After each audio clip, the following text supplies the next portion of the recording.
Wilson says, can't understand why more people aren't joining in the mornings. I guess people are just sleeping in. I don't know, man. I don't know. What I do know is we're going to fix that. We're going to get more people tuning in the morning. We're going to make some things happen. Roy says some of them got jobs, I suppose. Yeah, not everyone's been laid off. Not everyone's been furloughed. I don't know what to think. I got nothing. Who knows at this point? What's up, YouTube? We're on, eh? We're on. All right. On. There we go. We're in business, baby. That we Good are. to have everyone with us. It's the Awesemo Morning Show. God, that has a nice ring to it, doesn't it, fellas? It really does. It's not bad. The Awesemo Morning Show. High level creativity there. What do you listen to? I don't listen to Stern or any of that. I listen to the Awesemo Morning Show. It's good stuff. It's good stuff. I'm Dave Loughran, Ben Rasa, Josh Engleman with me. We're talking everything today. You know what? We'll see what we get into. At this point, nobody knows. It just we let it flow. We let it happen. Maybe we'll bet against each other. Ben's itching to get some gambling going today. Update the other day, and I said I thought I could name all 30 NHL teams in under 5 minutes. We did so after the show. I failed miserably. But I must say, last night, Ben, laying in bed and couldn't sleep. And I was like, you know how people count sheep? Well, I decided I would count teams. And I counted all 30 NHL teams, and it had to have been under a minute and a half. When there's no pressure, I crush it. But I'll tell you what, man, under pressure, I got crushed myself, completely collapsed. It is way harder than you'd think when you got people watching, when you got the timer. It was not what I expected, man. I've gambled on a lot of stuff like that in my life where it's, timed naming things. It's a whole different world. Like people don't understand. It's not just knowing it. It's being able to do it in order and do it within a time. It's a totally different animal. So whether it's sports things, I've done a lot with geography in my life. It's not that easy. Always a interesting sweat when you do things like that. Yeah. And I was a failure. NFL's different. I mean, NFL is one of those where you can just make it happen. What's happening, Josh? Not much. Feel like we just got done doing this. I love that you're still drinking out of the Laffy cup. That makes me so happy. I need to get myself one of those. Yeah, that's a good cup. You know what? We need to do. Hell, we'll go morning show format. We all got to get our names on a mug. We all just use Laffy cups, and that's the only one we sell in the merch store. I'd be great with that, but you should do Laffy. just we all have different spellings of Laffy because nobody can get it right. Ben's just says the other guy. Mm-hmm. All right, okay, I can live with that. Or you know what I would like to get? A mug that says Rasa 2020. That would be solid. Real solid. See what we can do. I'll be the campaign manager. There you go. We got a fun game tonight. We're gonna talk about everything at this point, man. There's nothing is off limits. But tonight's game, 10-11 Bulls, 85-86 Heat. Awesemo himself, Alex Baker, is going to join us. That's going to be fun. But yesterday's game, fellas, and this is, again, get into a little bit of NBA2k here. But yesterday's game, I don't think anyone should have been surprised that it resulted in the score that it did. And the Heat are just way too good of a team. I wouldn't be surprised if this team ends up winning everything. Yeah, they're very, very good.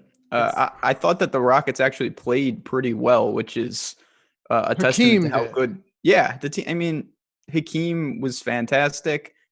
The rest of the team wasn't great, but I didn't think it was an awful performance, and they still lost handily. Working on getting some good guests on here, by the way. You'll want to stay tuned for that. Nothing's locked in, nothing's guaranteed at this point, but we got some good stuff lined up, Josh, even though we're not really necessarily sure how long this is going to last for. Yeah. President yesterday in a press conference and his White House medical team, or we could say that the coronavirus task force, said that they expect the peak to be in 2 weeks. And we've extended the social distancing guidelines through April 30th. So we got a lot more 2K going on We got more NFL 2K going on. We got more Awesemo morning show going on.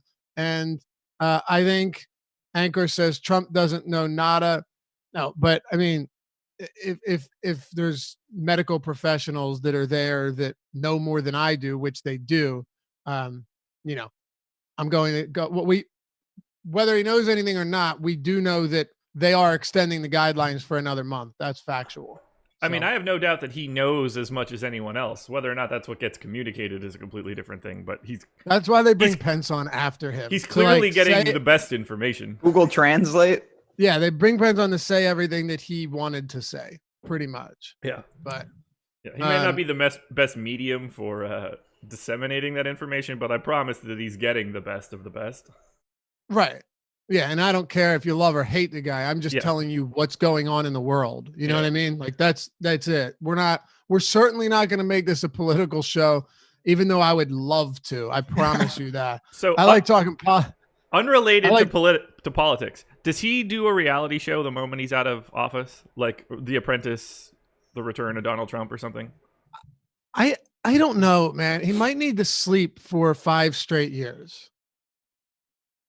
I get it. Never sleep. Did you get the new AirPods? Sort of. Katie has been pitching a fit because they've been falling out of her ears. So I have taken these back, gave her mine. The only time she's going to take these from me are when she travels so that she has noise canceling on a flight. Ah. Makes sense. Okay. Because we have decent size, like this style of noise canceling headphone, but in lieu of traveling. So these are now mine. Cool. Now, do you like them as well as the other ones? A million times more. See, I really dislike them. I couldn't be happier. She mentioned this last night when she was drunk. I was like, I'm holding you to this. I'm taking them right now. All right. Fair enough. Yeah. I wore them on the show last night. I didn't notice. I noticed now. I love the older ones. We gave away the brand new, like, second generation. We gave those away in one of our contests, which was a pretty gnarly gift. Or not a gift, kind of a gift. It's a big reward. It's a big award. What's that from? Christmas Story. Yeah. Fragile. We should give away for one of these things like a good piece of like memorabilia or something. Oh, that's a great idea, dude. Or like a Mitchell and Ness, like one of those Mitchell and Ness jerseys or something, but like it doesn't necessarily have to be, the team that won. You pick out a throwback or something. Yeah. That's a very, very good one. We could do like a framed or like a signed Nash jersey during a game that he plays or something like that. That's pretty cool. I like that. All right. That's a great idea because we're doing a lot of electronics and stuff. Yeah. Which, a lot of them have been awesome, but I definitely think that we could make that work. Justin Wilson says, did you guys see the suggestion for another daily question last night? I didn't, but if you want to tell us what it was, happy to listen. I'll listen. I won't be happy about it. Justin Wilson said, someone said you should yes or no to a buzzer beater for 3 points. The problem with that 99% of the people are going to say no. Exactly. And it's just tough to define, like, what if he makes it with 1 second left? Yeah. Like, that doesn't count. Right. If you're saying attempt a buzzer beater for under 3 points or for 3 points, then maybe, I like the idea. It's a little tricky to implement. Yeah. We've already got it set up to where, quite frankly, no one's really getting perfect scores anymore. Yeah. I mean, unless it's like a clean blowout, it's going to be really hard to get a perfect score on like a close game. For sure. And I guess someone did get a perfect score yesterday. Yeah. But like you said, when you just like full stack one team, even on the tip off, the Heat ended up getting that one as well. So whatever. I like the idea of some memorabilia. And if you guys have ideas, we're always happy to listen. I know you guys that are hanging out now are always with us in the rooms and in the chat. So you got ideas, stuff, and by the way, not like $3,000 prizes each night because that's kind of unsustainable in these times. But Give away a puppy. A puppy. All right. I would love that. Do you get to pick what kind? What Just kind a of voucher puppy?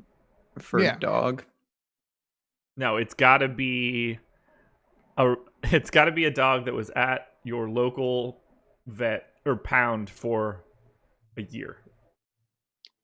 Oh, I would do that. I when it comes to me and dogs, I will only adopt. I will not buy. I'd buy that bad boy in a heartbeat. Yeah, I'm about helping them fellas. I like dogs more than humans though, so Obviously. Yeah, same. That's why I want a good one. Oh, stop, man. A lot of those are good ones. I adopted my dog when she was 2 months, and it's the greatest dog ever. A pit mix, pit Rottweiler mix. Greatest thing in the world, man. Love that dog. They bring a lot of joy, and I can't use that. I was gonna yeah, never mind. I feel bad right now. My dog is sad today. Today's normally a doggy daycare day, and they finally shut down doggy daycare, so he's not allowed to go play anymore. Nothing he looked at me gets today any better, and just man. like laid down on the ground like, yo, I know it's Monday, man. What's the deal? I could look at the clock. Yeah, we've been taking Shelby for 2 walks a day, like trying to get her out. The first like 4 or 5 days of this where Justine was home because she's a dental hygienist and they're not working, they closed down outside of emergencies. My dog was weird, like almost depressed because they have routines, they get used to these routines, and she was so confused as to what was going on. It was really strange, man. Really strange. Oh, Wild, man. We are in a different time. Yeah. Did we ever find out which Sixers actually had the coronavirus, or if it was the personnel? I don't even remember them having it. Yeah, they said 3 of them had it. I guess we didn't. No, yeah. I don't even remember that. What made me so sad was I get an alert on my phone from a news source. Everyone knows what I'm talking about. From a NBA, notification Twitter handle that during this time of year should be pumping out news and injuries and everything, one a minute, one every 20 minutes around this time. And the only alerts over the past 3 days have been like, Rudy Gobert cleared of coronavirus. Christian Wood cleared of corona. Marcus Smart cleared of coronavirus. It's just miserable. Yeah, it's the world we live in. Everything's through that lens right now, unfortunately. I guess what can you do? Nothing. Slim Layden says, I think he means 3 Nets players. No, they said that 3 Sixers players or personnel. They didn't say if it was actually players. We're positive for the coronavirus. Would it be a surprise? Joel Embiid played like 35 minutes against Christian Wood, who was positive with coronavirus at the time. So assuming he's one of them. So I don't know. Josh, what do you want to talk about? That's a great question. I have no idea. Bill Simmons is going to start doing redrafts for his Book of Basketball podcast. So they're redrafting all of the drafts from 1990 something to now, which I think is fun. If people are, I know I'm basically like plugging something else, but anytime you can go back and look at historical stuff, and I love diving into that sort of stuff. So I just started listening to the first one that they put up. So how does it work? Him and in this particular case, him and Russillo are just going back and forth in the AI draft and redrafting the lottery, because that draft is loaded and has a bunch of really weird stuff. But it's just a reason to go back and talk about classic stuff, what went right, what went wrong. But they did not take AI first. That went to Kobe. Spoiler alert. Did not take AI second either, or third. Really? Yes, sir. I actually came across a tweet yesterday that said ranking the 2017 draft lottery, right? Mm-hmm. He has Zach Collins in there, but Collins wasn't a lottery guy. He goes, okay, ready? Listen to this list. Tell me where you're at. Okay. Donovan Mitchell, Jason Tatum. This is the redraft? This is like as of now, yeah, what would you do? Now, I tweeted I already him, don't like it. I tweeted him now. I said Tatum over Mitchell. Mhm. Like, other than that, the list isn't that bad. But Donovan Mitchell, Jason Tatum, Bam Adebayo, and I might even put Bam ahead of Mitchell. De'Aaron Fox, Lonzo Ball, Jonathan Isaac, Luke Kennard, Lauri Markkanen. Markkanen, had it not been for this year, probably would have been like fourth. Yeah. Markelle Fultz, Frank Ntilikina, Dennis Smith Jr., Josh Jackson, Malik Monk. So Mitchell, Tatum, Adebayo, Fox, Lonzo, Isaac, Kennard, Markkanen, Fultz, Ntilikina, DSJ, Jackson, and Malik Monk. And that's ridiculous. Some of those guys do not belong there at all. Like Dylan Brooks is probably in that group of guys that need to be drafted in the lottery ahead of a few guys that got named there. No, he's saying guys that were. So how many lottery picks? Wait, so just reordering only the lottery picks? Okay, that makes more sense then. Yeah, I was gonna say. Yeah. Right. Oh no, that would be way different if we were taking guys that should be. It's just take the lottery, reorder from top to bottom. Gotcha. Correct. Yeah. And I'm actually sending it over to you. So you would definitely go Tatum over Mitchell, right? It's not both close. of you guys. I don't think it's close either. What about Bam though? Do you put Mitchell ahead of Bam? I actually think it's a tough question. I don't even think it's tough now after this season. I'm taking Bam full stop over Donovan Mitchell. Really? Yeah. Okay. Mitchell would be 3 for me. Where do these guards fall in, like De'Aaron Fox and Lonzo Ball? 2 of the hardest guys to project moving forward. I have my player comps thing up right now, so now I'm trying to check and see like who ranks ahead of who. Let's see. Fox 3.9. Who's the other one? Lonzo? And Lonzo, yeah. Lonzo, De'Aaron Fox and Lonzo Ball would be projected for the exact same amount of wins next season based on all of their player comps. Really? Yeah. Identical. 3.9 wins for next season. That's crazy. And what's really crazy, and not that this is super surprising, but this is generally how it works. The 2 most similar seasons to Lonzo Ball's 2020 season are Lonzo Ball in 2019 and Lonzo Ball in 2018. Very interesting. Yeah. Okay, so here the next guy that shows up back to back 2018 and 2020, Marcus Smart. Really? I like that comp. Yeah. I'm okay with it. Let's have some fun here. Yeah, let's do it. Let's take the 2019 draft, right? 19? 2019, yeah. Okay. So after 3/4 of a season, maybe more, I don't know, around that.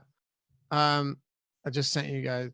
And let's see where we would take these guys if the draft were today. We're execs, we get to make the decision on all of them, right? Yeah. And see where we would take them. So before we get into any of this, and chat, feel free to chime in. We'll take chat opinions into consideration here as well. Do you want me to share my screen? Yeah, that'd be great. Or not share it, but put my screen up so like people can see the draft and stuff. Okay. Yeah, sure. You got Zion, you got Ja Morant, RJ Barrett, DeAndre Hunter, Darius Garland, Jarrett Culver, Kobe White. He's one that I would be putting way higher. Jackson Hayes, Rui Hachimura, Cam Reddish. This is going to be interesting. Cam Johnson, PJ Washington, Tyler Herro, Romeo Langford, Sekou Doumbouya, Truma Okeke, Nikhil Alexander Walker, Goga Batadze,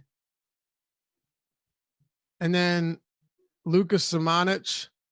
Wait, are we? So we're able to take anybody now? Yeah, so I'm just reading out the first round. Matisse Thybulle, Brandon Clark, Grant Williams, Darius Baisley, Ty Jerome, Nasir Little, Dylan Windler. I'm not going to pronounce that. Jordan Poole, Keldon Johnson, and Kevin Porter Jr., who closed out the first round. Very interesting stuff here. Yeah, I mean, the first 2 we're not changing, and we're all going to be in agreement. So there's that. The first 2 were not. Yes, correct, 100%. There's no, But I think Ben. I assume you're on the same page. No, There's no not at chance. all. Nope.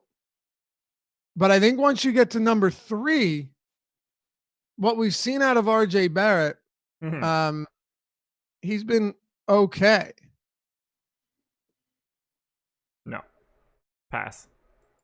I'm saying like no. By okay, I mean for a number 3, he's been just okay. I'm not saying I don't. Unless the Knicks are picking third again, there's no way he's going third. there's really not. He was a disaster this year. I would not have him 3. I'd probably have him like 6 at this point. I'll tell you right now, and this isn't a recency bias thing because I've been saying it about this guy from the beginning. I think I would take Kobe White number 3. Yeah. Chat's saying that as well. There's obviously not an obvious third choice like the first two. I agree with that. There's a handful of guys I think you could make a case for, and Kobe White probably the top of that list, unless I'm missing somebody. Brandon Clark. It's old. Yeah. Depends what kind of team you are. Brandon Clark's played well, but I think Kobe White has the potential to be a difference maker as he ages. Kobe White over Thibault?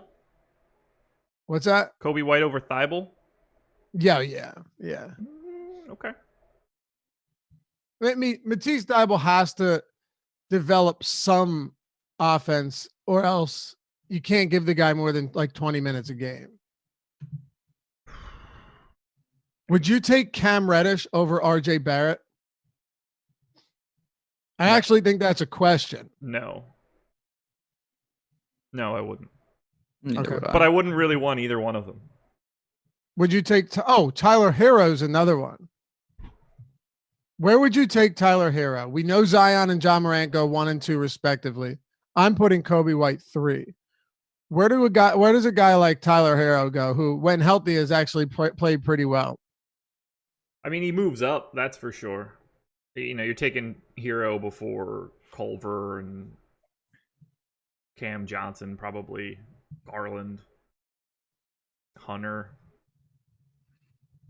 He moves up. He moves up for sure. Another really interesting one that looking at it now, Ben, Eric Paschall was drafted 41 overall by the Warriors. So middle of the second round. Does Eric Paschall deserve a top 15 pick after what we've seen? No, not in my mind, just because the environment in which he's playing is just so conducive to, like, someone on the Warriors has to put up stats. I don't know how meaningful those numbers are. Certainly he would move up from 41, but I don't know if I'd put him that high, just because I'm not sure you can take much from what we saw this year. What about you, Josh? Not coming out well in my comps. I think that he sort of just gets a little bit of shine because he was able to play in a situation where he was allowed to do whatever he wanted, basically. I don't mean like he had like free reign to the offense, but you know, it's not like there was some sort of established structure stopping him from doing anything in Golden State. Yeah, that's fair. Like, he did shoot 50%, somebody was bound to look good for Golden State just by default. They just had minutes to fill. He did shoot well. Yeah. But like, would you take him over? Like, would you still take Jarrett Culver over Eric Paschall? Yes. You would. Okay. Yeah, what about? Wait, would you take Cameron Johnson over Eric Paschall? Yes. Okay. That's closer, but yeah. Romeo Langford over Eric Paschall? Yes. Okay. Are you like? Do you have a reason for that? Because we haven't seen anything out of Romeo Langford. I assume that Boston taking Romeo Langford at 14 has some sort of set of knowledge base attached to that pick that Eric Paschall can't jump from 41 to 14 based on playing for a team that was garbage for a year. Okay. Sekou Doumbouya over Eric Paschall? Like, do you think, like, what if Romeo Langford just played 1,600 minutes for Golden State in this time? Like, he just has it's a completely different life where Eric Paschall probably also doesn't play. So, yep. Yeah. Question worth asking, though. I mean, Yeah. the first round here, there's a lot of Kevin Porter Jr. is probably someone that we should be discussing as moving up considerably, even though Michael Malone doesn't want to give him minutes. Like Kevin Porter Jr. in the opportunities, or I'm sorry, not Michael Mike Miller. Malone, Mike. No, that's Knicks. No, it's not Miller because Miller's the Knicks. Who the hell is the Cavs coach now? It's Bickerstaff. Oh yeah, Jesus. Right, and I was 2 weeks, 2.5 weeks, man. NBA's gone. I know it's crazy. It's crazy, and I was thinking Michael Porter Jr. Anyway, so I was just completely wrong on that. But wrong Porter. Wrong Porter. Wrong Porter. Wrong Mike.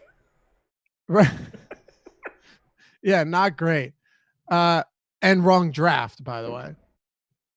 Yeah, we pretty much bageled that entire thing, huh? What do you do with Kendrick Nunn?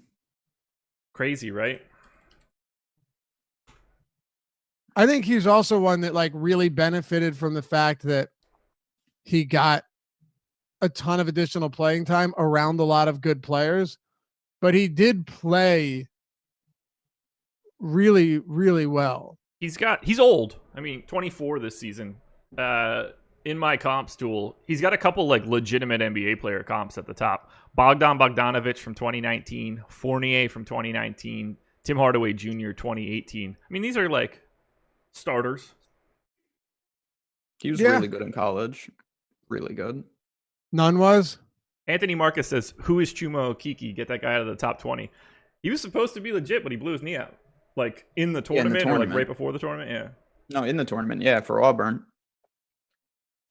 So Kendrick Nunn's a really tough one.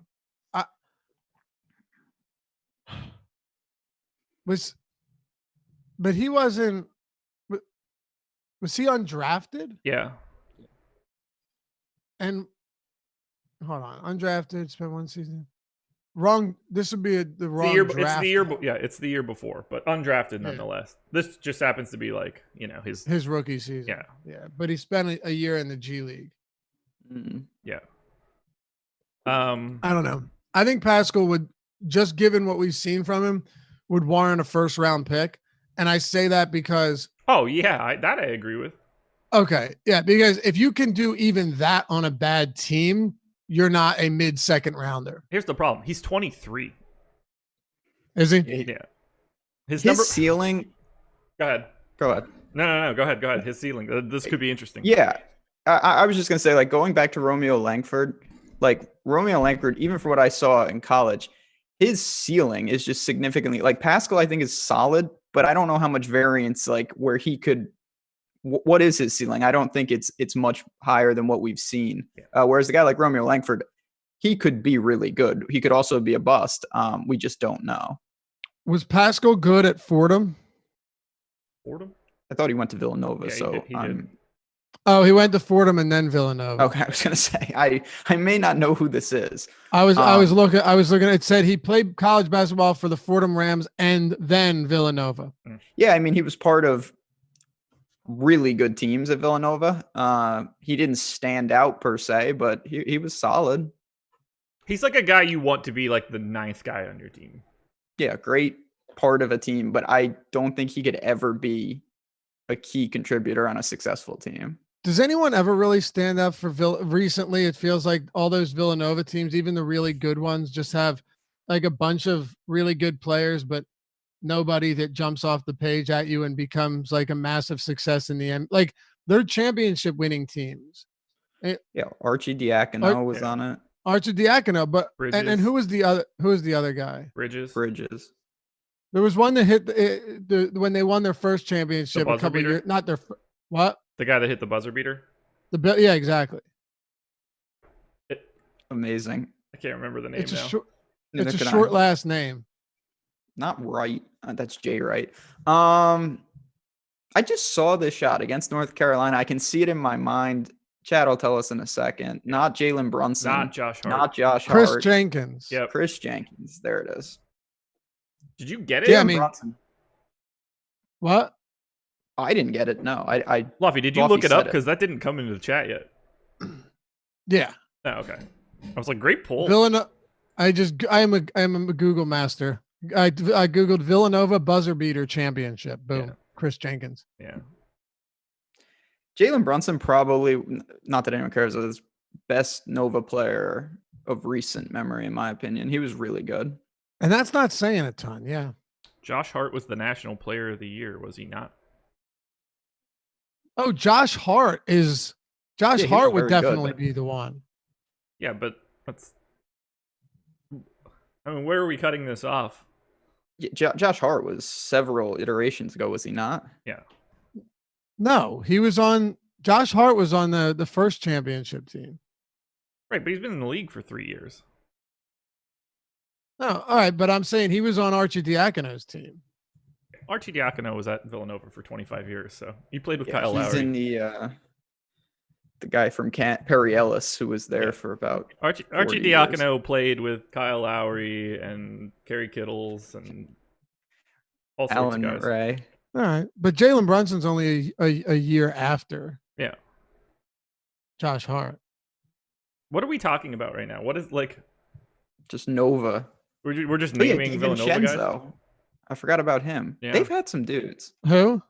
DiVincenzo was a one and done. DiVincenzo's another one. Yeah, that's true. Curtis yeah, Sumter. So they got a little bit, but they're all kind of, not all of them, but they all kind of feel like they're at a similar level. You know, they're all contributors. Nobody's getting the Kyle Lowry spot. Scotty Reynolds. He's so good. He was amazing. Yeah, he was so good. And then the lesser known, the counterpoint, not that anyone cares about this, but to Kyle Lowry was Alan Ray, who was, first of all, his eye almost fell out on the court. If you don't know what I'm talking about, you can Google that. But he was unbelievably good. Obviously didn't make it. His eye almost fell out on the court? Yeah. See, Run the Bases knows. Yeah. He got poked in the eye, and the eye, like, it was bad. It was gross. Bad. Yeah. Really? I'll never forget that. I remember that so vividly. We've missed Randy Foy and Tim Thomas. Oh, yeah, Randy Foy. I was watching Deadwood last night, and there's a fight scene where he gouges the guy's eye out, and it's just like hanging out of his socket. Pretty good stuff. Alan Ray played 710 minutes in the NBA, all in one season. Ben, I have a great question for you, and Josh. Hit me. Great question. Hopefully it's where someone went to college, because that's about all I know. No. It's not who was the biggest NBA bust, right? Or the worst draft pick, because we'd all agree it was Markelle Fultz. No, I mean, it's not, but he's definitely one of the worst ever. Nope. He is, though. Just, dude, he's not. You don't always he's have, not. It's not even remotely close. You don't always have to disagree with me. He's a Anthony starting Bennett, point guard in the NBA right now. Jesus. Yeah. He was a first overall pick. And he is a bench player on at least 50% of teams. Can we give him at least a half of a career at this point? He's played. Yeah, I mean, that's better than seasons. A lot of full busts. He was okay. Let's go over number one overall picks then, just because Anthony Bennett. But see, it's hard to even count Anthony Bennett because why? Well, hear me out. Because as that happened, most experts and teams had him ranked outside of their top 15. Cleveland decided to draft him number one overall. No one else thought he belonged anywhere close to the number one overall pick. Outside of Danny Ainge in Boston, Markelle Fultz was the consensus number one draft pick that year. So there is a difference to be drawn. So you say that Markelle Fultz is a bigger bust than Andrew Wiggins? Yeah, Josh, come on. Yes, that's like actually not even remotely close. Okie doke. Okay, tell me why it is then. Wiggins. I'm just looking down in order and got to that one already. Well, no, you say okay. Tell me why that's closer than he's played a year and a half of NBA basketball and now is the starting point guard for the Orlando Magic. I don't know what else he's supposed to do other than just be in the Hall of Fame at this point. Like play remotely decent basketball. He hasn't even played bad basketball. Okay.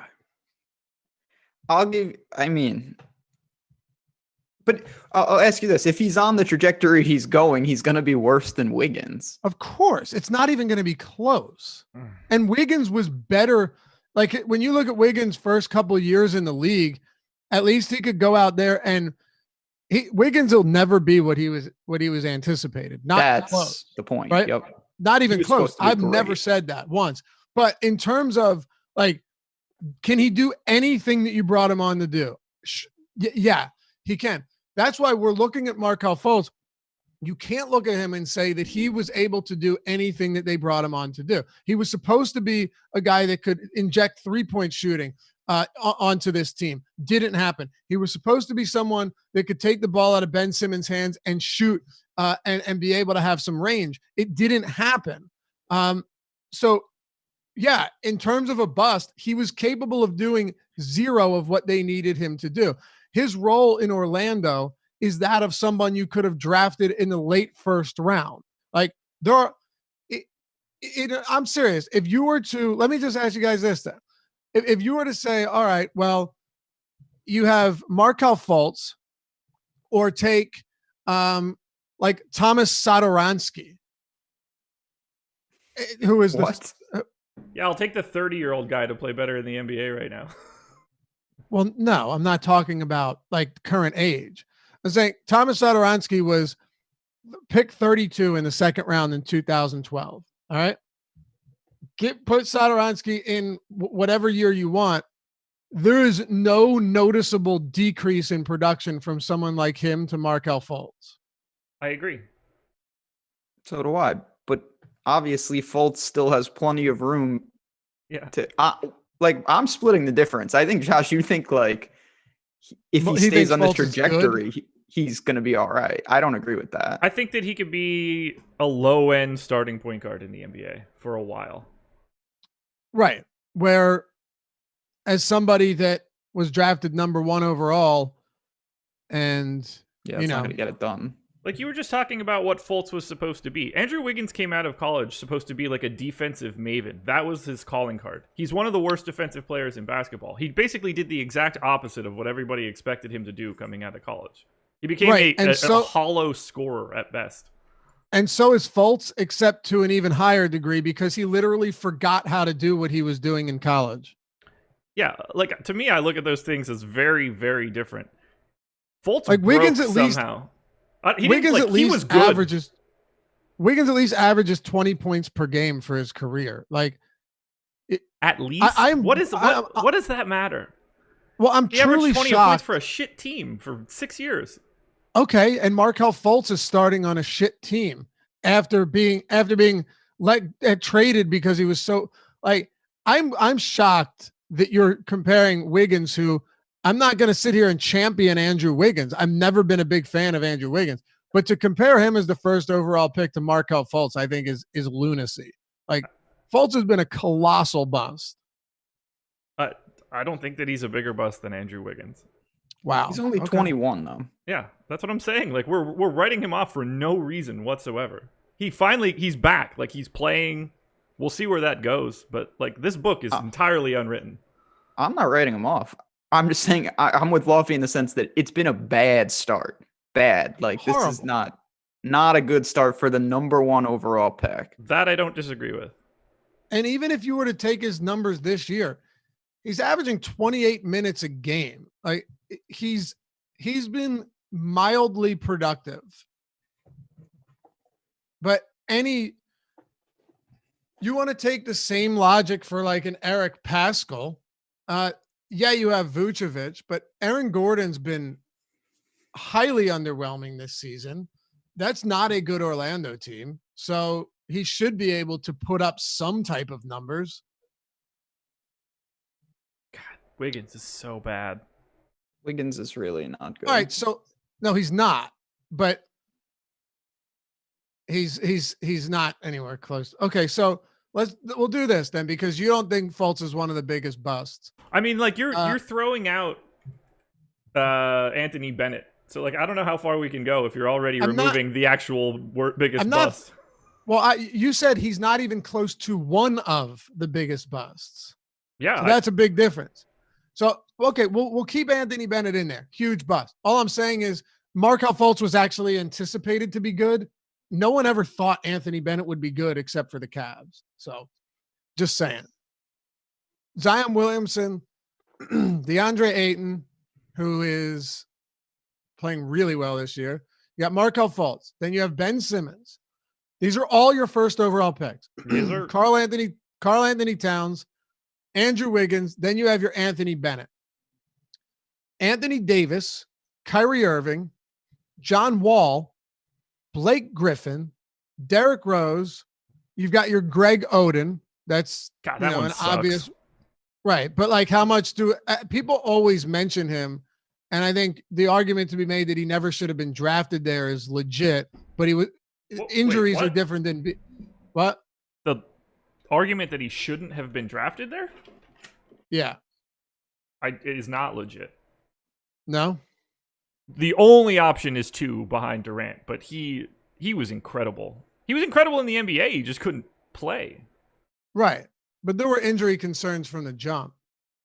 Yeah, but like that was my point. He was talented, and no one ever thought he wouldn't be talented, and he ended up being talented. He just couldn't physically stay on the floor.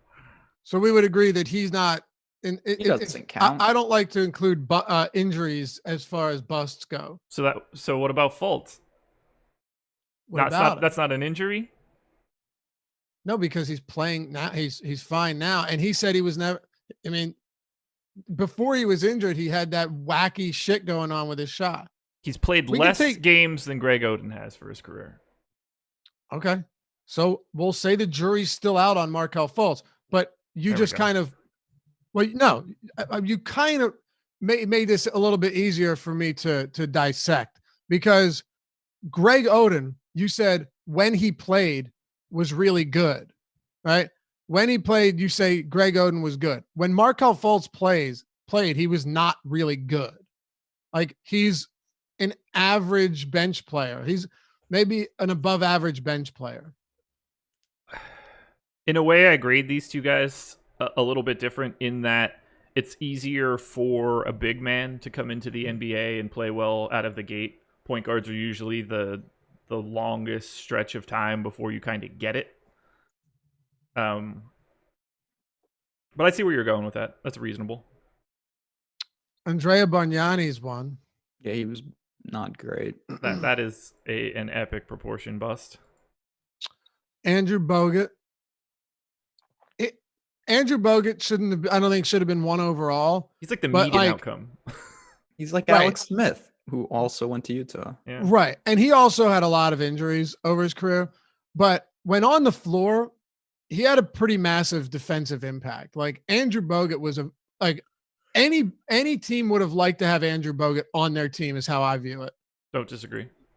I think it's different with Wiggins. I don't think any team would want Wiggins.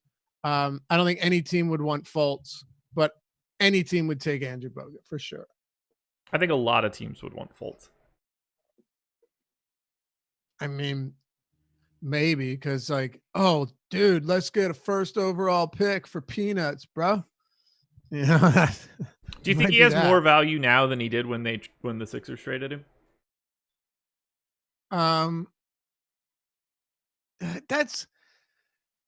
That's tough to say. I truly don't think Markelle Fultz has a lot of value at all. And I'm just being, this isn't, what's that? I was just going to ask, what do you think his ceiling is at this point? Like, do you think there's no path to him not being looked at as a disappointing number one? I honestly, honest to God, no, I don't. Okay. I disagree with that. Do I think you could look at him as a solid contributor as an NBA player? Mm-hmm. Sure. But he's never paying off a number 1 overall. Never. So what do you set his all-star appearances at 0.5 and you hit the under? I would hit. Oh God. Yeah. I'd hammer the under on 0.5. Yeah. Number 1 comp in my model, 2016 Elfrid Payton. Perfect. Yeah. That I'm fine with that. Like if his ceiling is Elfrid Payton, okay. Yeah, that's not the answer. So here's the weird thing. That 2016 Elfrid Payton season, he followed that up in 2017 with a really, really big year. Same thing, his number 2 comp, Raymond Felton, 2010. The 2011 Raymond Felton season, also very, very quality. I think he's got room to grow. Okay. But I think I would be hard pressed to think either of you guys think he can still pay off a number 1 overall pick. Like if we're really no, not at all. I would never like. Okay. I expect him to be below the normal number 1 pick career. Okay. I mean, compared to the guys, yeah, it's a tough sell, but I don't think compared to other guys that get drafted number 1 overall. Like, I mean, just the list you rattled off, it's, you know, the NBA is pretty low variance compared to some other sports. Like some of these guys, barring injuries, it's hard for them not to be good. I still think he could be pretty good though, honestly. That's what I mean. Like Wiggins is the one that's the most unbelievable, right? Of everybody we named so far. Like you can anchor Fultz to thoracic outlet syndrome. Anthony Bennett is Anthony Bennett. You know why Odin fell. Wiggins is the guy that's been out there playing like every other number 1 pick and is just terrible. Yeah, he's not good. Hyped. Super hyped. Like when he was at Kansas, people were like, this is the best player in a long time. And he wasn't. And what's great, like that's what I was saying before, like his floor was, well, at least he'll be a defensive guy no matter what. And then it was just like the opposite. Yeah, no, he hasn't been good. But, you know, with Fultz, it was like he'll at least be an NBA caliber player. Yeah. And then he wasn't. I think he will be. I think he's in the league for 10 more years. That's a bit of hyperbole. I'm kidding in that respect, but like, do you know who Markelle Fultz? This is why I think in terms of a massive disappointment. Do you know who his NBA comp was coming into by a lot of like scouts and stuff? No. Markelle Fultz NBA comp was James Harden. Yeah. And he has shown nothing even remotely close to resembling anything that James Harden has ever done. And again, the reason I think this is here's why I talk about him being such a big bust. I just want to reiterate this. He might end up being a decent player, but like the kid's totally changed his game. He's averaging 1.5 threes or 1.4 threes per his career. That is not what you brought him on for. He's averaging 0.4 made 3-pointers per game for his 3-year career, of which he only played 33 games through the first 2 seasons. But he's averaging a half a 3-pointer per game this year, 25% shooting. Like that's atrocious. Per Carmelo on 538, Fultz is listed in the category of up-and-comer with a 5-year market value of $88 million. Top 10 comps: Monte Ellis, Austin Rivers, Xavier Henry, DeJounte Murray, Sasha Pavlovich, Sean Livingston, Mike Conley, Elfrid Payton, Wilson Chandler, Keon Dooling. All over the place. It is all over the place. But that's good. Yeah. You want not for a first round, not for a number 1. No, but at this point, like seeing what we've seen, you want to up the variance because the trajectory is not working right now. So you'd rather have him do something radical. Yeah, I mean, if the question is, can he be better than he is now? Well, that's a low bar to set. Yeah, that's fair. Dwight Howard, LeBron. Go ahead, Ben. Do you think how much of this, if any, do you think is impacted because it was the Sixers for you? Well, I mean, I'm intimately familiar with his game. Because when it comes to the Sixers, I think I know a little bit more than other teams. Mm-hmm. But I still think I'd be looking at him as a huge. Oh, no doubt. I mean, this guy was the number 1 overall pick and was off the team in 2 years because he either couldn't get on the court or when he was on the court, he was a massive liability on a team that, had they gotten that additional piece, could have been contenders. If he ended up being who they thought he was, for all we know, the Sixers win the finals last year. They lost in Game 7 in a buzzer beater to Toronto, right? Like That and they lacked that final piece off the bench. Imagine if Markelle Fultz was who they expected him to be. The trajectory of that team is so wildly different than we're looking at right now. Imagine if they just take Jason Tatum. Tell me about it. Yeah. Well, Tobias probably doesn't have a max contract, and then you brought on another elite shooter, you know? Yeah, it's all kind of wild. Kwame Brown, 01. There's your bust. Very bad. Yeah, not great. Yao Ming, another injury. I mean, that guy, that's way different. I mean, he was obviously incredible every minute he was on the floor in the NBA. That's what I mean. Just couldn't hold, knees couldn't hold up. Iverson, Duncan. Oluwaseyi is probably the biggest one. Yeah, he was not so good. So point being, where we stand, I say that Fultz is definitely in the conversation as one of the worst. If you took where he's at right now. He's also the only guard. Like some of these big men have busted, but in terms of a top, number one pick guard, it's almost surefire, and he is not that. That's a good point. Like, you see so much of what guards can do with the ball in their hand, and especially like ball dominant guards. It's just been really bad. But I was always going to ask you guys, who was the biggest bust in the NBA that was the most elite college player you've ever seen? So like, this one's not easy someone for me. like Bennett. What's that? This one's really easy for me. Who is it? Michael Beasley. Okay, so like best, most dominant college player to he NBA. Was insane his freshman year at Kansas State. Insane. Yeah, he was putting up like 20 rebounds a game. Yeah. I mean, he had legendary season. The funny thing about Beasley in the NBA is every season he would show flashes where you're like, oh my God, did he put it together? This guy's going to be dangerous. And there would always be ways for him to figure out how to mess it up. Trying to think who else. I mean, not that I thought this guy was going to be great, but Adam Morrison was phenomenal, and he was obviously non-existent. Him and Jimmer, Jimmer, I don't understand. Not that I thought he was going to be great, but I thought he could carve out a viable role as what he does, and he couldn't even do that. He's a cult favorite, though. That's when you find out what defense really means. People love Jimmer for that. Like, that's how you know how bad he is defensively. Because no one's ever like, oh, that dude can't shoot.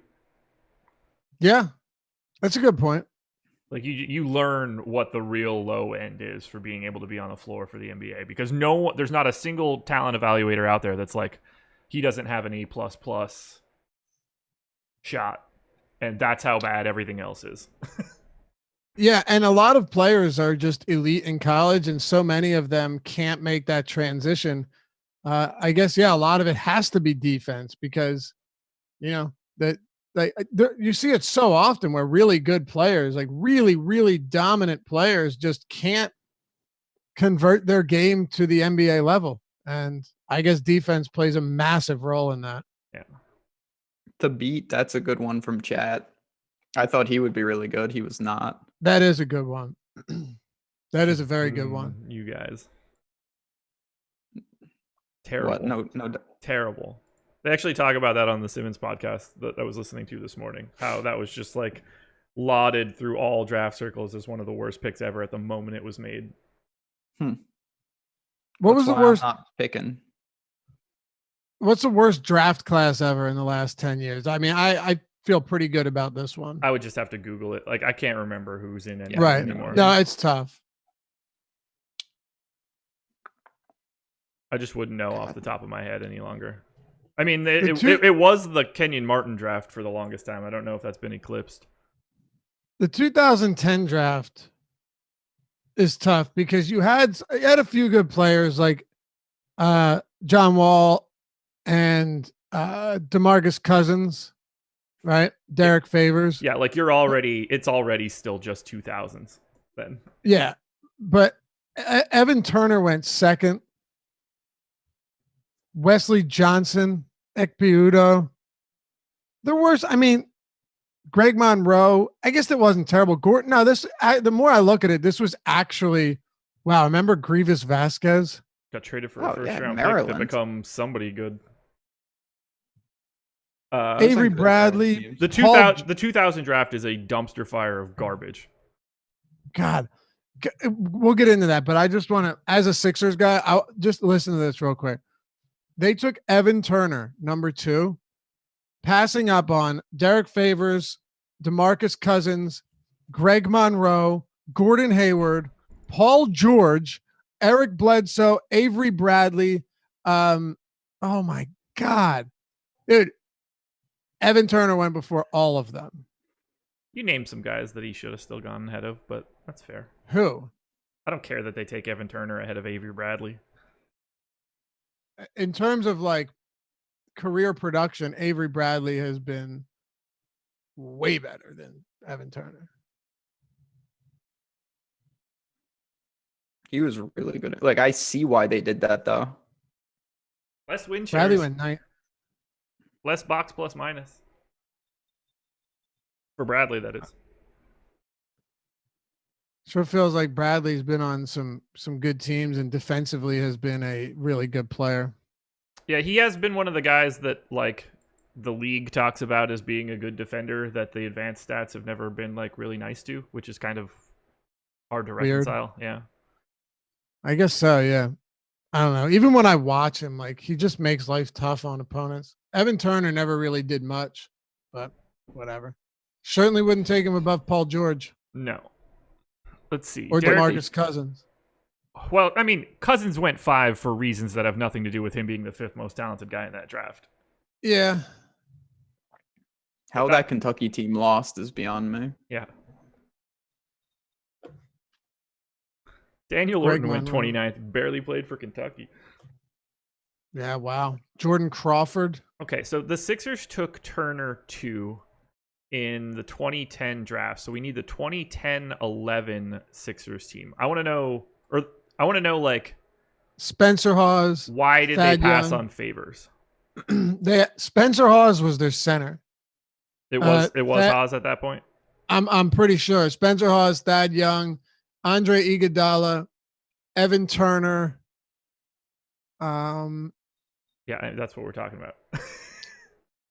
I know Evan Turner's on that team. I'm trying to find out why they didn't draft Turner. Like why go guard? Or I hear you. wing. I'm putting their starting lineup together to see what it looks like, and I'm assuming Drew Holiday was on that team as well. Yeah, they already had Elton Brand.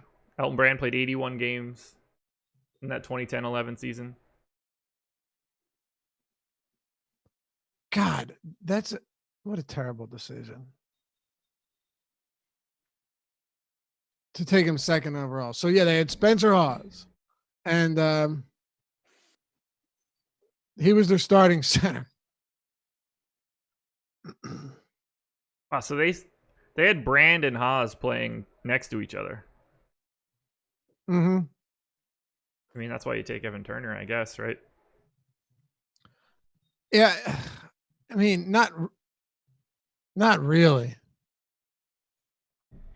I mean, that's why they took Evan Turner. Not necessarily like why you should, but like right. Like my what I'm saying is you should have just benched or gotten rid of Spencer Hawes. Like that would have been the move. Yeah. Is that hindsight though? Sort of. I mean, at Spencer that point in time, Hawes is 22 years old, coming off of being a lottery pick. Like, yeah, I suppose there's something there, but I mean, this guy was just like never good. Oh, I'm not saying that like it was a good idea or anything, but we have to remove the fact that we know the next 10 years of Spencer Hawes' life. That's fair. I just think it's funny that you'll hear people all the time be like, man, we had the second overall pick and had to take Evan Turner because of the draft class was so shitty. It's like, no, you could have done a lot. And Nerlens Noel was still young when the Sixers drafted Joel Embiid, right? They took the best player available. That's what happens when you get good management in. Exactly. You take the best guy there, and then you make something happen afterwards.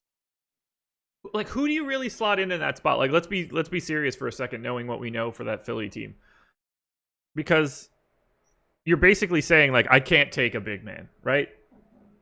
I mean, ultimately, you're taking Cousins in that spot. I think we would all agree. If you're trying to replace Cousins. If you're taking one of them, yeah, you're taking Cousins. Maybe Derek Favors, depending on, like, I don't remember what the hype was surrounding Favors, but he went third. So tough to say. Yeah. But because then it's like Wesley Johnson, who was a reach at the time. Ekpe Udoh, who, unless you get his Euro stats, I mean, not really what you're looking for. Greg Monroe. So then the first guy that you're getting to that's like legit, you're already at 8 with Aminu or 9 with Gordon Hayward. Paul George went 10th. They kind of just took Evan Turner because he was like the only guy that wasn't a big in that area. I know, and I mean, he's also like the player of the year and stuff. It's not like Evan Turner coming out was like a reach. Yeah, and Paul George has also far exceeded what was anticipated from him coming into the draft. Oh yeah, by like a long shot. How good was he at? Was it Fresno State, Ben? I don't even remember him. Really? Wow. I know he went there, but no, I didn't. That was not some. And that's the thing with these things. Like, if say they for some reason took Paul George and they swapped was pitched, and Evan Turner had a huge career. Like, people would be saying they passed on the National Player of the Year for some guy who went out of Fresno State. Yeah. Like, what a dumb pick. It's somewhat results oriented. Obviously, I know there's a skill behind it, but I get why Turner went second. Okay, I've got Turner's stats from his junior year up right now. 34.5% usage rate. He had the 8th highest assist rate in the nation among guys that qualified. He was ranked in the top 500 in block rate and the top 275 in steal rate. Like, he was just 65th in defensive rebounding. Like, I mean, he was kind of filling it up across the board as a 6'7" wing.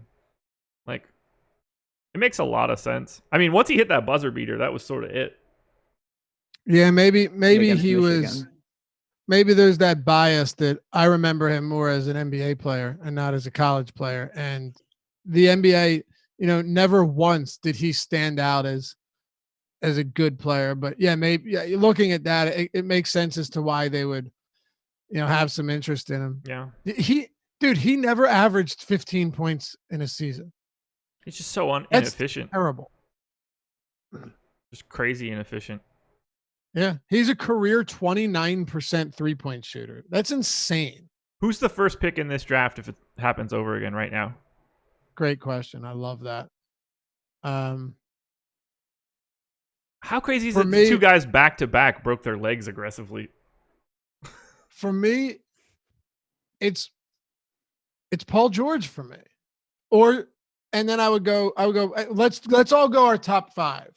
Give me Paul George. And injuries, I'm not including, like, I'm going to assume that everyone's healthy right now. Okay.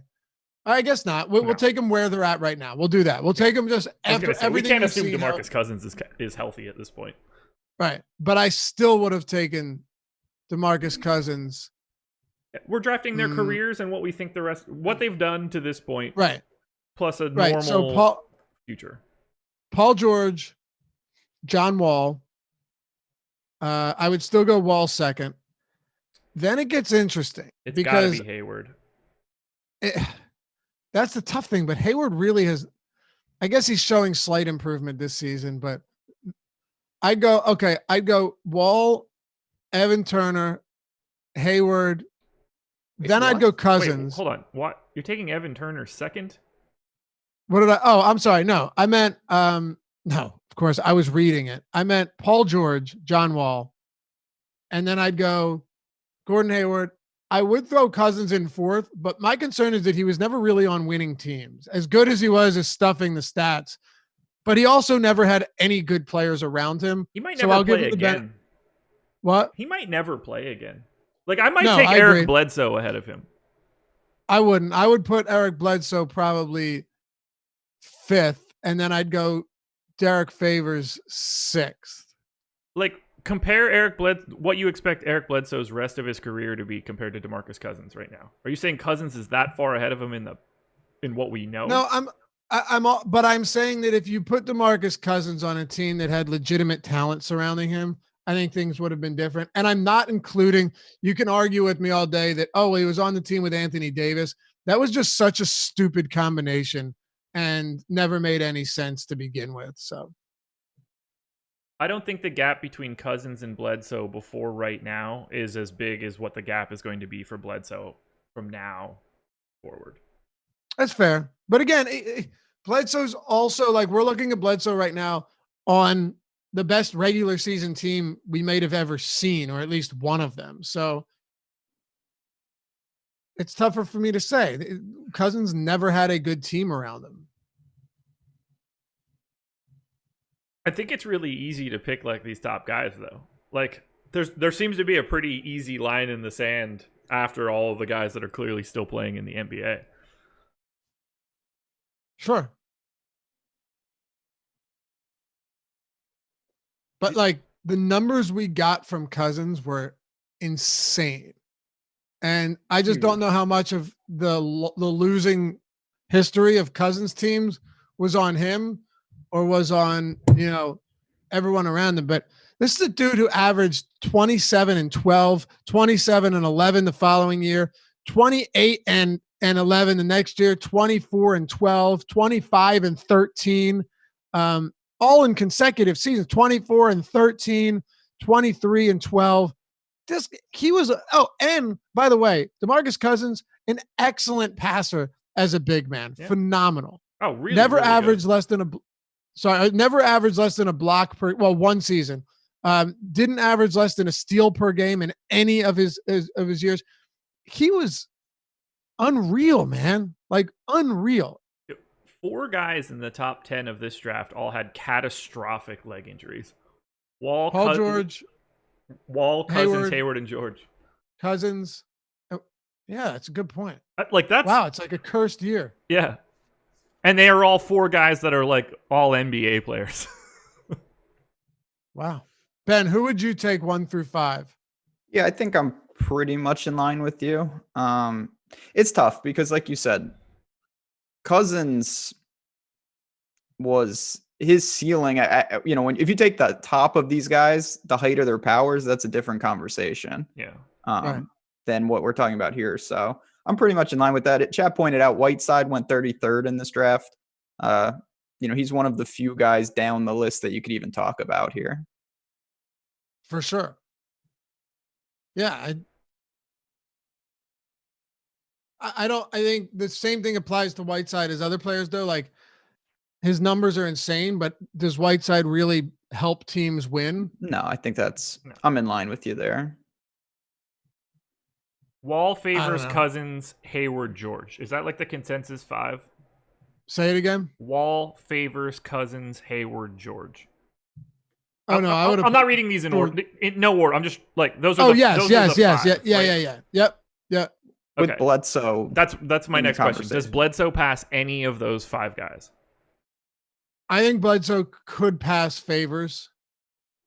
I think it's easier to pass Cousins than Favors. I see. I'm not there. Neither am I. Favors is going to play 8 more years in the NBA.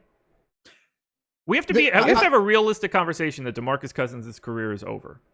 I understand, but this is also a guy that for his career averaged 21 and 11, like just based on stats. I'm saying elite scorer, elite rebounder, can operate in the pick and roll. He could score in transition. He could score in the post. Yeah, he was a king on what? Could. I know, Josh, but I'm saying you got 8 years out of him. Like if someone told you that you could get 8 of those years out of DeMarcus Cousins and give yourself a chance to build around him and have a really good team, they would still take him over any of those other guys if they knew that they could get 8 years of him. That's an interesting question between length of ceiling and length of career. That's like there is no right or wrong answer for that. Sure. Yeah. If you said take this guy and take this guy, build around them. Yeah. You get 8 years from Cousins, do what you need to do, or you get 15 years from Favors, I would say give me my chances with Cousins all day long. I wouldn't think twice about it. That's me though. Same. I'd take even less of that. Like, Right. because you can cheat the years with a guy like Favors on both sides. You can find a lot of people that are going to replicate his production to shrink that prime closer to Cousins, where you just can't replace that type of production in the mean of Cousins' career. For sure. You can't, yeah. I mean, how hard is it to replace those numbers that Cousins has put up when he was healthy? I don't disagree with anything you're saying. There is a balance between peak and longevity, and everybody's going to have a slider set differently. Yeah. It's a shame we couldn't gamble on those. I know. Someone compared Cousins to AD when he was healthy, and then Bink said Cousins was never like AD, and I love Cousins. No, they're actually their games are entirely different. Yeah, but not comparable at all. But Cousins, also another thing about Cousins that was amazing, if you remember, he started shooting threes, and in 2016 he shot 36% from three. Yeah. Next year he shot 36% from three. Yeah. 35% from three the next year. That's for a big man, right? That was actually averaging 5-6 attempts per game. He was so good. Like he was my favorite NBA player at the time. I loved Cousins, so I get passionate about this. But I'm a huge Cousins fan. I'm very pessimistic about the rest of his career. Oh, well, I'm assuming he never plays again. I'm talking about when he did play. So that's the tricky part for me. Can a guy that had no success whatsoever still rank as high? That's sort of my problem. Like, we can say whatever we want about whether the team was good or bad. It certainly wasn't good because he was good. Like, he didn't drag them to anything of value. No, but it wasn't bad because he was good. Maybe it was. I mean, like, I agree with you, but it's really... I'm in for that short career DeMarcus Cousins peak argument if he did anything in that career too. Yeah.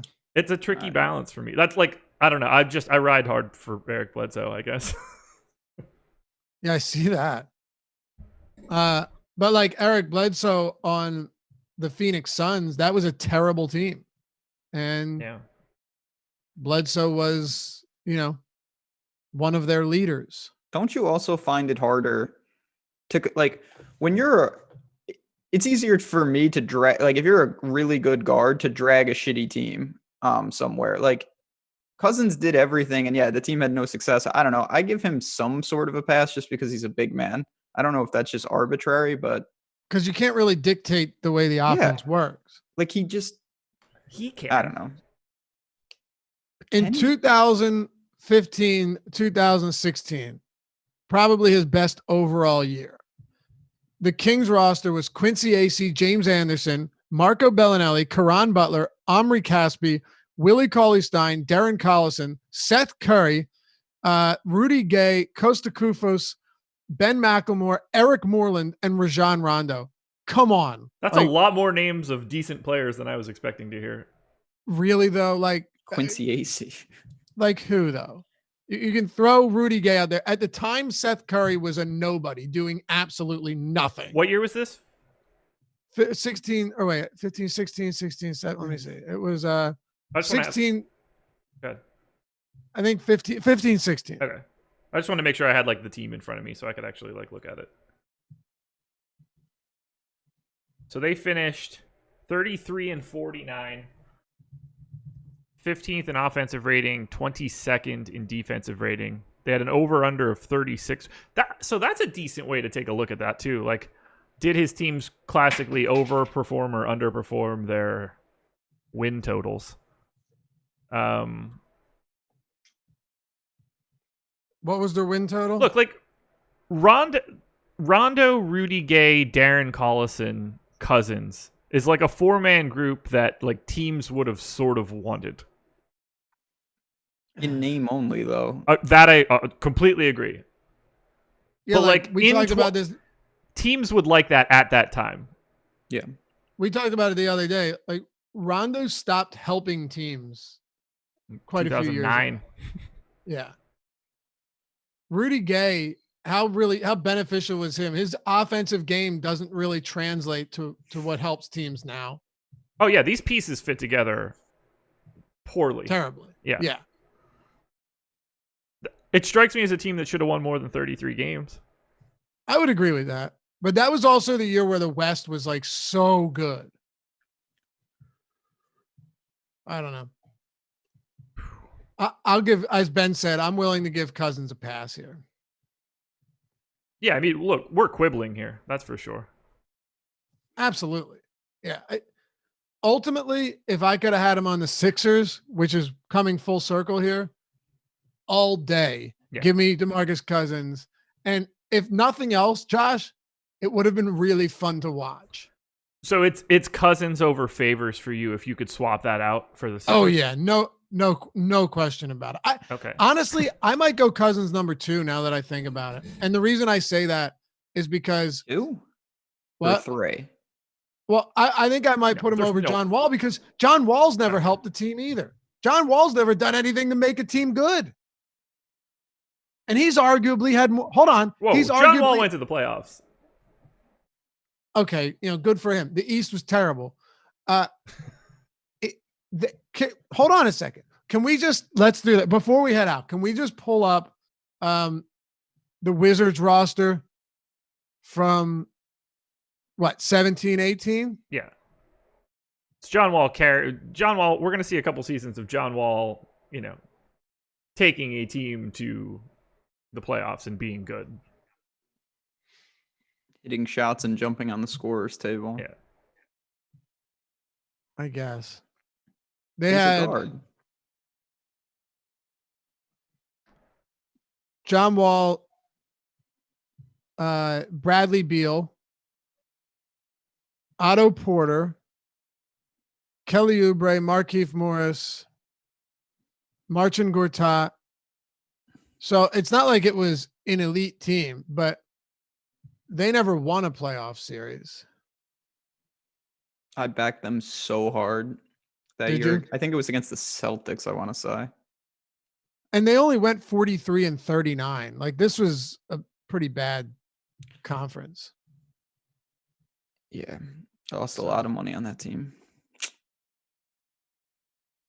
I don't know. It is what it is. I can't put DeMarcus Cousins ahead of John Wall.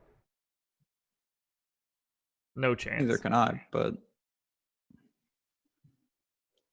I probably wouldn't, but if I looked at it, it wouldn't drive me insane either, especially with that contract John Wall has. I mean, I'm trying to put Eric Bledsoe ahead of DeMarcus Cousins right now, so I definitely can't put John Wall there. Yeah, I couldn't put Eric Bledsoe ahead of him. They won 46 and they did win a first round series. They swept the Raptors in 14-15. Oh, did they? Yeah. Okay. They went 46 and 36 in 2014-15. Which right. I don't care if it's the East or not. They still won 46 games. They won 2 first round. They beat the Bulls the year before that too. All right. Fair enough then. Yeah, Wall holds. That's fair. But can we at least, and I will cede that to you for sure, but can we at least acknowledge that the West over that time period was markedly better than the East? No doubt about it. Although I think that sort of gets overblown. You don't play that many different, like it's not, it might be worth like a game and a half. But yes, no, there's no doubt about it that the West is better than the East. But it's not like you don't play all of those teams from the East. I mean, what is the split in 82 games of West games versus East games? Well, you play everyone from the other conference twice. Right. You play everyone from your conference 4 times. So that's what? 30 of 82 against the East? Right. So it's 41 is the halfway point. So it's not like I'd say a considerable difference. 63% of your games come in conference. Yeah, that's like the swing on that can only be like a game and a half, no matter how good. Like even if you tried to put all 16 best teams in one You conference. think so? Yeah. It's not significant. No, I don't think so. There's also a lot of other factors, like, you have to, if you're on a coast, like flying all over the place, things like that. I'm sure it factors in, but not as much as the narrative of like, well, if you take like the 10th seed in the West, they'd be second in the East. Like, no, I don't believe that at all. Yeah. Oh, I'm not saying the Kings would have been. I think people think that though. I would agree, but I think it's a little bit more significant than we're making it out to be. I think the Kings would have had legitimate chances to get in as the 8th seed in the East. Yeah, that's probably fair. Let's see. Can we do that? Conference stand? Nah. Damn. I want to check like the aggregate plus minus of the East versus the West. So let me just throw this at you, okay? In 2014-15, 7 teams in the West had 50 or more wins. Yeah. That's crazy. So that's a really tough conference. 3 had 50 or more wins in the East. And the Wizards were 46 and 36. 46 and 36. God.